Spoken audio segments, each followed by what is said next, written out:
오늘 할 콘텐츠, 지금 미국에서 이 사람 잘 죽었다고 환호하는 이유. 근데 이게 거짓말이 아니야. 이 사람은 자기 등에 총을 맞고 죽었지만 이 사람이 운영하는 회사의 정책 때문에 너무나 많은 미국 사람들이 죽었다라고 미국인들은 지금 생각을 하고 있단 말이에요. 맨해튼 한복판에서 벌어진 살인 사건이란 말이에요. 사실 우리나라로 따지면은 뭐 어디야, 대충 뭐 광화문 한복판, 뭐 강남역 사거리 이런 데서 벌어진 살인 사건이지 않겠어요? 그래서 이제 이게 사건 현장인데, 그래서 이 사람이 이제 피해자예요. 유나이티드 헬스케어 CEO인 브라이언 톰슨 피해자고, 이 사람이 당연히 가해자겠지. 그래서 루이지 맨지오니라는 가해자인데 뭐 이탈리아계인가봐요. 그래서 이제 이 사람이 이 브라이언 톰슨을 총으로 쏴서 죽였고, 그 다음에 도주를 하다가 맥도날드 직원의 신고로 붙잡혔다가 이제 뭐 사건의 간단한 개요인데, 이게 일반적인 살인 사건하고는 반응이 좀 다르다라는 거야.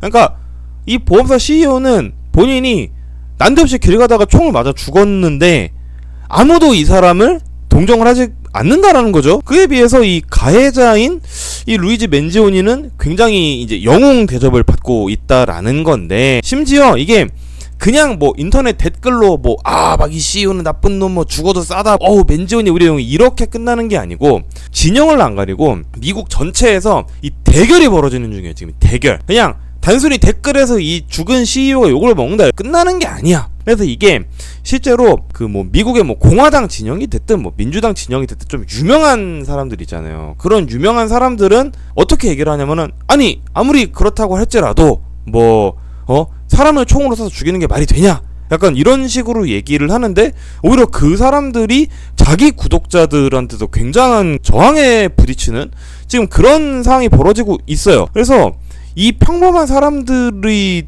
논리가, 너도 우리 덕분에 부자가 되지 않았느냐, 그래서 너도 이제 부자 됐더니 똑같이 부자판 드는 거냐, 너 원래 우리 편 계속 드는 척 해가지고 우리한테 돈 벌잖아, 약간 이런 식의 지금 그 아웅다웅이 왔다 갔다 하고 있는 거거든요. 이게 단순히 그냥 죽은 사람이 조롱을 받고 총격범이 영웅칙을 받고 여기서 우리가 끝나는 것이 아니라, 진짜로 진영을 가리지 않고 이 셀럽 논객들하고 이 사람들의 구독자하고 전쟁이 붙은 거야.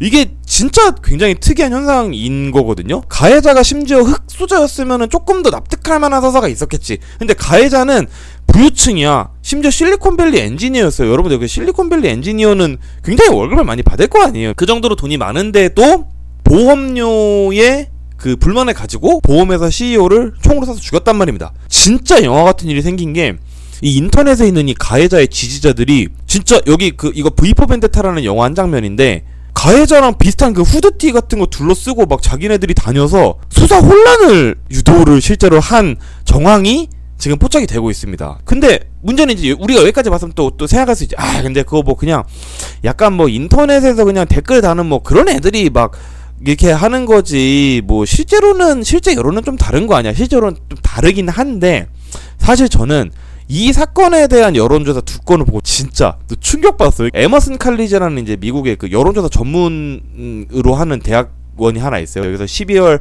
11일에서 13일까지 여론조사를 했는데 정당하다가 32%라 나왔어. 어찌됐든 길 가던 사람을 뒤에서 총으로 쐈잖아요. 근데 정당하다가 3명 중에 1명이야. 되게 충격적이지 않아요? 전 이거 좀 되게 충격적이었어. 근데 더 충격적인 거 알려드릴까요? 이게 그 여론조사의 세부 결과야. 그래서 보면은 여기 이 18세에서 29세 남녀 구분 없는 거예요. 심지어 여기 20대는 정당하다가 41%고 정당화되지 못한다가 40%야. 정당하다가 더 높아. 살인인데 이게 인터넷에서만 끝나는 일이 아닌 거야. 근데 여러분 잘 생각해봐. 봐봐.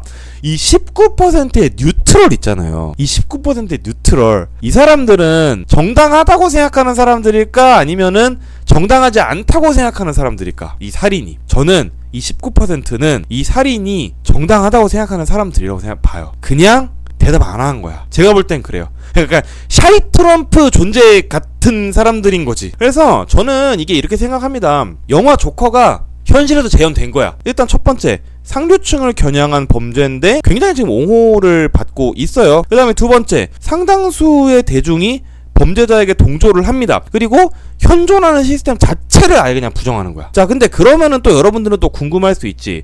그러면 이 사람들이 분노한 시스템은 과연 무엇인가? 지금부터 간단하게 보도록 할게요. 자, 요 그래프 하나로 모든 걸 다 설명할 수 있어. 요 밑에 빨간색 네모, 이게 뭐야? 1인당 의료비 지출액이에요. 오른쪽으로 갈수록 커지겠지. 그렇죠?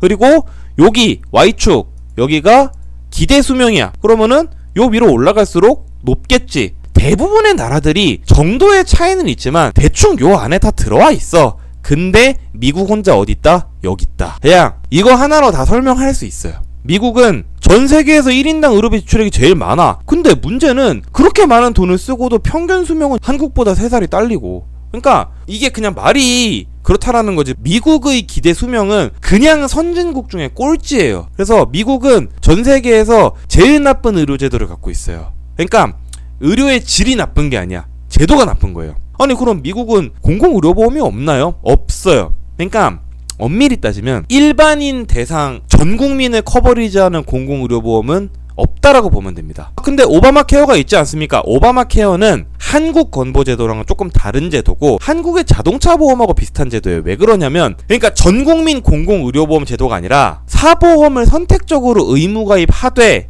나는 이제 이 보험을 가입할 정도로 돈이 없는 사람입니다 라고 하면 그걸 국가가 지원을 해주는 식으로 운영이 됐던 제도거든요. 그래서 이제 이 미국의 개인 파산 1위 원인이 의료비로 인한 가산 탕진인 거예요. 근데 문제는 이게 보험이 없는 사람들한테만 해당되는 일이 아니라는 게 문제야. 그러면은 우리가 이 유나이티드 헬스케어 CEO 브라이언 톰슨이라는 사람이 과연 어떤 업적을 세웠는지 한번 보도록 합시다. 자, 보험사는 보험금을 100% 달라고 하면 주지 않는다는 거는 당연히 여러분도 잘 알겠지. 거절을 할 수도 있어요, 보험사가. 문제는 이 유나이티드 헬스케어의 거절 비율은 2020년에 이미 10.9%. 이 시점에서 한국을 이미 아득히 초월해. 근데 2022년에 2배가 넘게 올랐네, 보험금 지급 거절 비율이. 미국 평균 거절 비율이 총 16%입니다.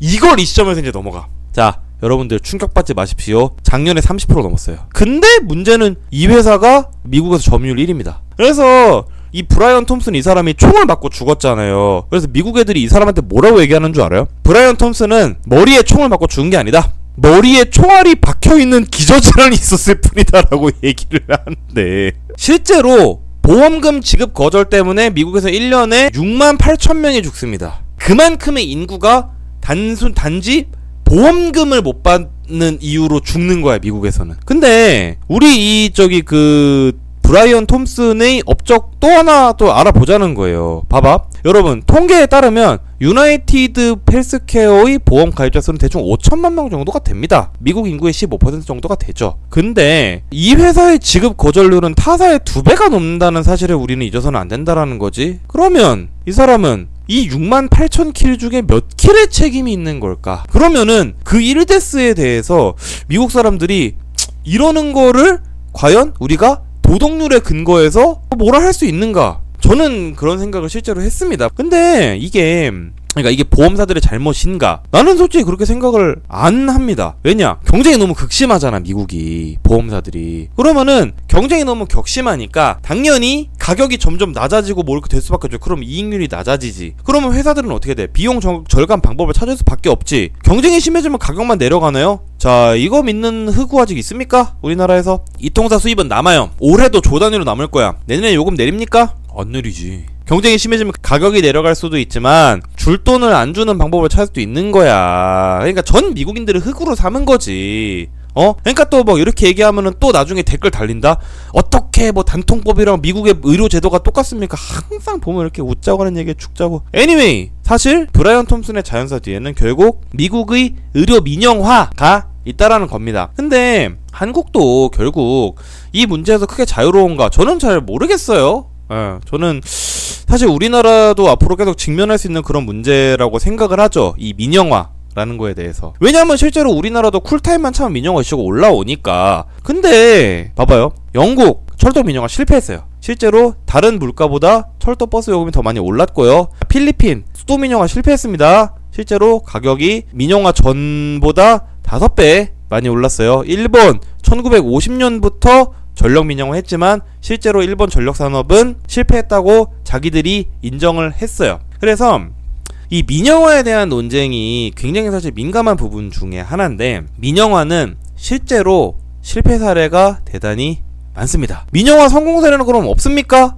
있지. 지금부터 그걸 보여드릴게. 자, 민영화 성공 사례가 없지 않습니다. 여러분 대구텍 알죠? 여기가 원래 대한중석이라는 그 중석 채굴 공기업을 민영화를 한 거예요. 그리고 두 번째 KT야 뭐 유명한 민영화 사례지. 물론 지금 KT 뭐 회장 선임 이런 거 보고 있으면 여기가 정말로 민영 기업인지 아니면은 민영 기업의 껍데기만 뒤집어 쓴 뭐 국영 기업의 잔재인지 뭐 이거는 저는 잘은 모르겠어요. 자, 두산에너빌리티 두중이에요.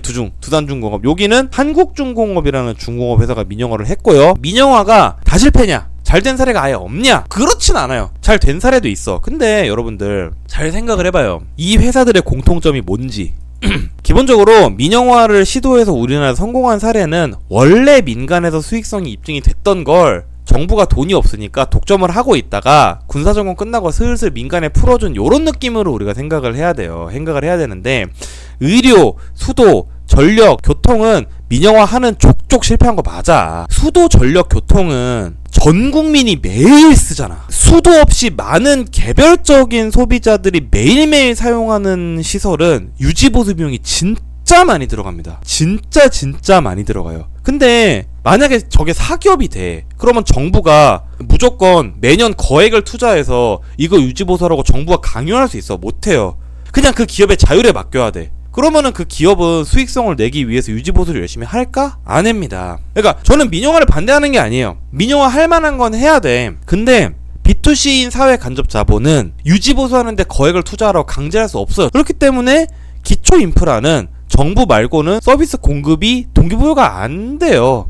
근데 하지만 또 여러분은 또 이렇게 궁금할 수 있지. 아니 근데 공공부실이 진짜 큰 문제가 되고 있지. 맞아요. 봐봐. 한전 적자 43조 쌓여있어 지금. 더 늘어났을걸요? 이게 9월 기사니까. 근데 지하철은 또 누적 적자가 17조야. 근데 이게 사실 여러분 잘 생각해봅시다. 한전이 적자를 내고 서울 지하철에 적자를 낸 게 민영화를 안 해서 그런 거야? 이거는 그냥 요금을 현실화를 그냥 안 한 거 아니에요? 민영 공영이냐의 문제와 무관하게 민영화를 했어도 요금 저렇게 안 올리면 적자 나요. 그러니까 이거는 우리나라 정치권이 공공요금을 표랑 연동을 해서 계산하고 있기 때문에 그렇습니다. 항상 4년에 한 번씩 서민의 땡땡 타령이 결국 부메랑이 몇십 년 동안 계속 그 부메랑이 베글베글베글 무슨 헬리콥터냐 브르르르 돌다가 이제 우리 발목을 팍 치는 거 아킬레스건을 우리가 이제 브라이언 톰슨 유나이티드 헬스케어 CEO의 그 살해 사건에서 시작해서 이제 한국의 민영화 문제까지 좀 저희가 빌드업을 해가지고 달려오지 않았습니까? 그래서 정리를 해보자면 결국 공공부실도 문제야. 공공부실도 문제인데 민영화에는 마지노선이 필요하다라는 게 저의 견해입니다. 그래서 민영화는 해도 대세에 큰 지장이 없는 것들이 있고요. 하면은 조금 곤란해질 수 있는 게 있습니다. 자, 해도 대세에 큰 지장이 없는 건 뭐냐? 소금, 그 다음에 통신, 술, 담배 이제 요런 것들은 해도 대세에 큰 지장은 없어요. 근데 하면 좀 곤란해질 수 있는 거는 또 이제 요런 것들이지. 의료, 그 다음에 수도, 전력, 철도, 공항은 잘 모르겠어요. 저는 약간 공항은 조금 아리까리하지만 굳이 민영화를 해야 되느냐라는 생각은 있습니다. 예. 왜냐? 인천공항은 잘하잖아. 근데 또 우리가 이제 맨 앞에 얘기로 돌아보면 여러분들도 궁금할 수 있지. 이런 큰일이 벌어졌는데 미국 의료제도가 또 바뀔 가능성이 있지 않을까요? 안타깝지만 저는 총기랑 이 문제는 절대로 안 바뀔 것 같다가 제 생각입니다. 왜냐? 이건 미국의 스피릿이에요. 미국은 기본적으로 이게 민주당이 됐든 공화당이 됐든 개인의 자유와 시장에서의 자유 경쟁을 굉장히 신봉하는 국가입니다. 그래서 전 국민 동일 공공 서비스는 개인의 선택의 자유를 해치는 거라고 생각합니다. 그래서 사실 이번 일도 제도의 문제가 아니라 그 보험회사의 반칙이라고 생각을 하는 거야. 그 보험회사가 반칙을 했고 나를 보호해줘야 되는 연방과 주의 경찰 사법제도가 나를 보호하지 않고 그 보험회사의 편을 들고 있기 때문에 나는 미국 수정헌법 제2조에 따라서 총을 든 민병대로서 나쁜 짓을 저지른 보험회사의 CEO를 응징했다가 되는 겁니다. 이게 미국인들의 사고방식이에요. 그래서 제가 준비를 한 내용은 이제 여기까지고요. 아무튼 오늘도 방송 들으러 와주셔서 대단히 감사드리고 네, 후원해주신 분들도 감사드리고요. 다음 주에는 더 재밌는 주제로 여러분들의 토요일 저녁 재미있게 만들어드리는 흰고 되도록 하겠습니다. 그럼 여러분 다음 주에 뵙겠습니다.